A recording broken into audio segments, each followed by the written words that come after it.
I believe it was the local drug dealer's house that we bought. It was trashed. It was absolutely Mortgagee in trashed. possession sale, was it? Oh, it was absolutely trashed. It's like the dogs had, slept in the house, lived in the house. There was cameras everywhere. It was mold. It was horrible. Like people would walk in there, and just my parents included, and just go, "You're not going to buy this, are you?" But we could Yeah. kind of see it had good bones to it, high ceilings, and it had potential to it. So, everything was old. It was an original, I guess it was 1950s era, and it had never been looked after. So it was in a state of disrepair, but it had good bones to it. Yep. So Okay. we proceeded to do a renovation. We had 2 weeks because everyone, we were all working full time. So we went up, took 2 weeks off, brought in some family and friends, and went up there, did a 2 week reno, put new carpet in, put a new little bathroom in, and just painted it, took all the ugly wallpaper off, and just kind of, made it look a lot more habitable. And the funny thing was that you'd be there renovating, and people would drive into the driveway because they thought it was still the local drug dealer, and they just kind of toot Yeah, I the was going to horn ask and about that. pop your head out. No, no, no, no, they're not here No, anymore. They no. don't live here. Put a So little yeah, plaque out the front saying "No drugs for sale here." people pretty much cottoned onto that pretty quickly. Yeah.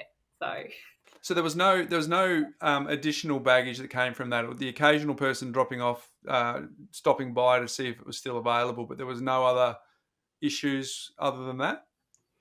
No other issues. No, no. Like it was in a pretty good neighborhood too. So, it wasn't the worst house on the best street. It was a decent street in Dubbo, and like a nice little neighborhood.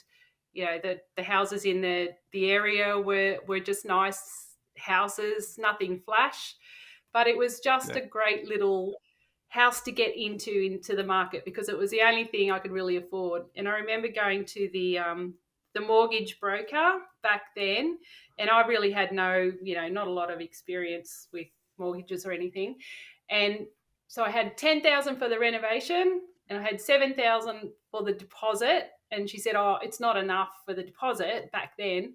So she organised to get a bank bond, which I think is the same thing now as LMI. Like that was Yeah. back then. Yep. So I could actually get the deposit, put that $7,000 onto purchasing the property. Sorry, Catherine, do you roughly remember what the purchase price was? Yeah, it was 142,000. Yeah, 142. Okay. it was So that yep. So we've price got because no one else wanted it. No one else wanted to buy it. You paid Yeah, 142. If it was 2 streets away, what yeah. would you have had to pay? Oh, they probably were twice the price around that time. Oh wow. 250, Yeah. 280. Yeah, Yeah. yeah, Wow. yeah. yeah. When did you work out that things weren't going to be okay and you needed to do something? So can you take us through that part of the story to get us to why you took action? Yeah, so I guess the bit with the childcare commitments and the tax debt is my husband's story. So that's why, Yep. he's happy for me to talk about it, but I guess I'll be talking on his behalf about that. So when I met him, I didn't have kids. He had Yep. 4 kids, and he had obviously child, commitments to pay. Yes. And then after a few years, I discovered that he had this tax debt that, was, you don't meet someone and go, "Hey, by the way, I've got 4 kids and a tax debt." No. Um, No. so, And not unusual you too, know, given he's a carpenter. Quite often, staying on top of your tax. He's not Robinson Crusoe. There's a lot of people who can relate to Mm. that story. yeah, look, I think when you're self-employed and you're going from job to job and trying to kind of support your family, I think for a lot of people, I kind of saw that a lot with his line of work. And so, you kind of spend what you get, and then you don't have anything left to pay back.